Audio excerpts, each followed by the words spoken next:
مردهاتو نگور کرده و تعلیم نگرفتی. پدرت بردی موندی، فرزندی نا اصلی نا کس پدر شده خاک موند. یه تاگ نشیش بگه کی تبلگاه رفت، نوبتی ماست.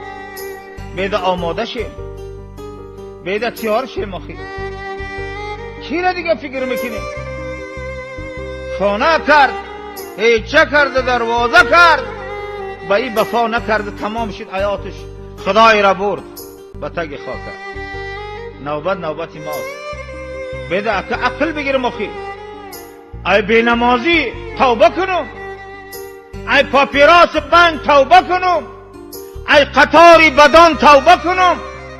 بیده که دامن رای خدا را بگیرم. آخی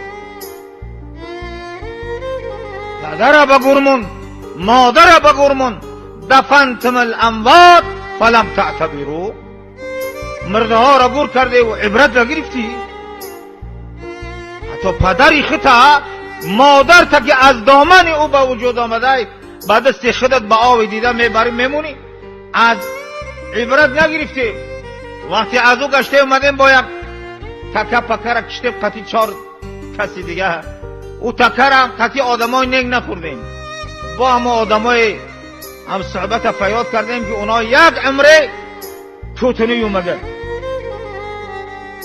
یک حیات کوتنی اومگن، پاپیراس منن یرگن، عرق içadigan منن صحبتلشکن، zinogarlar منن قول bergan، fohishalar xotinlar منن ziyorat qilib yurganlar منن o'sha nonni yedik-a. آیا او ثواب در کجاست؟ او خدایی در کجا خدایی میشه؟ او خدایی کلمه خدایی ma'nosini tushunayapsizmi?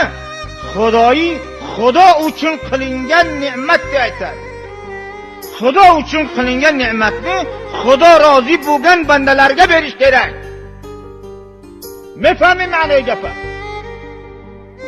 Xudo Xudoyi ra با آدم‌ها ایرمیتی که بنده های خدا هن، پاکان خدا هن، امتان محمدی مصطفی هن، حلال و پاکیزه هن، آنها را 40 تشبیاری بسد، 20 تشبیاری بسد.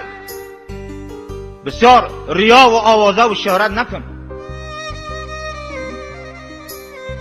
عقل بگیر، فراست بگیر، کورکورانه تقلیدی هر آدم نکن. آیا ما کی همین شهر عظیم همه امینا هر روز گورستان میروند، تابوت خنک با کوچه ها میگذره، کنی عبرت گرفتیم؟ کنی همین شهر عبرت میگیره؟ اگر حاضر خیلی ببرا از اون کوچه همه امینا میگن ما مسلمانیم، آدم میجوشه، در خیالش نیست که امروز روز جمعه مجلس خدا درس الهی ارتقا این دیگه بز علماء دیگن در فکرشم نیست.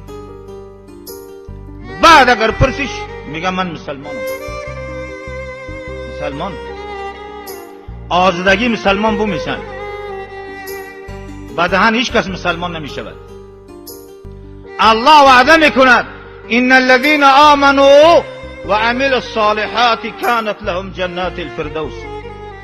کسانی که ایمان آوردن و عمل کردند، برای میگفته که کسی بگه ایمان دارم در برابر ایمان شکر او اسلام است، نکنه خوفه که ایمانی وای دست برود. اصل شاهد برهان نماز است، جمعه است، جماعات است. این است نشانه مسلمانی. تو اگر بگوی اصل در دهنت اصل نباشه و دروغه.